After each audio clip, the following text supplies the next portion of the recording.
what's going to hold the air as it continues to ferment.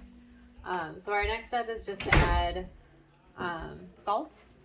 And a lot of stages of bread making, it's easy to have just a cup of water to dip your hands because it won't stick.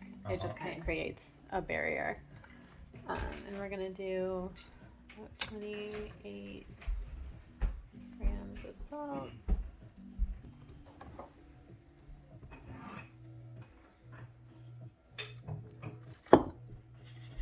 Right. It's 29. Oh, that's okay.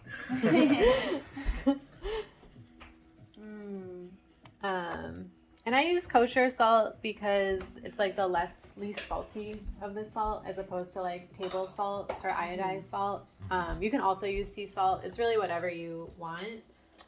Table salt would be far too salty for this, where it would kind of eat really salty, where we're just kind of like trying to enhance the flavor of the sourdough. We're not trying to make like not making it savory. Yeah. Okay. So I add about half the salt to it, and then we're just gonna put a splash of water to kind of make sure it moves around. Okay. And we're just gonna squeeze the salt into the loaf. This is very satisfying. It is. Always satisfying. Yeah.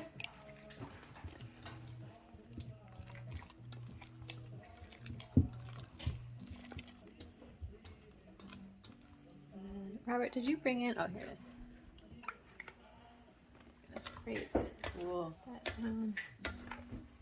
I don't know how necessary that tool is, Allison. They might be able to get by with whatever. Oh yeah, this is just what I have found works. So then all the salt is kind of mixed in on top. We're just gonna go ahead and fold it to make sure that we're starting with a fresh canvas. And add the second half. Okay. Just so it's not all clumped together.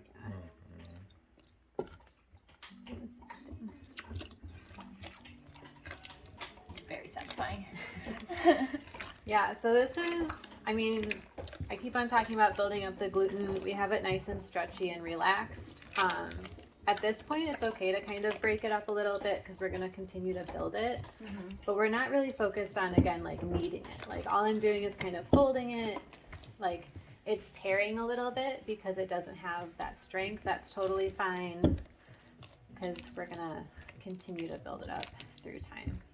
And all this stage is really is to make sure our salt is well mixed in, get it to be maybe a nice circle. That is beautiful.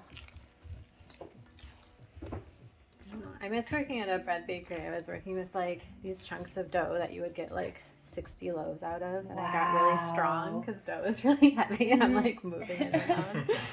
And Allison, you're noticing the texture change at all while you're doing that, or no? Not so much with the salt, just mostly between like the autolies. Okay. I'll just pick this up and tuck in the bottom. And then at this point, this is all the ingredients for our flour, or for our dough. Okay. It's only the starter, the flour, water, and salt. And we're going to start the process of, I called it shaggy before. You can see that this is kind of relaxing. This is nice and smooth. It's still tacky, but now we're just going to let it hang out. Think about what it's done. And then our next 3 stages for this are all the same.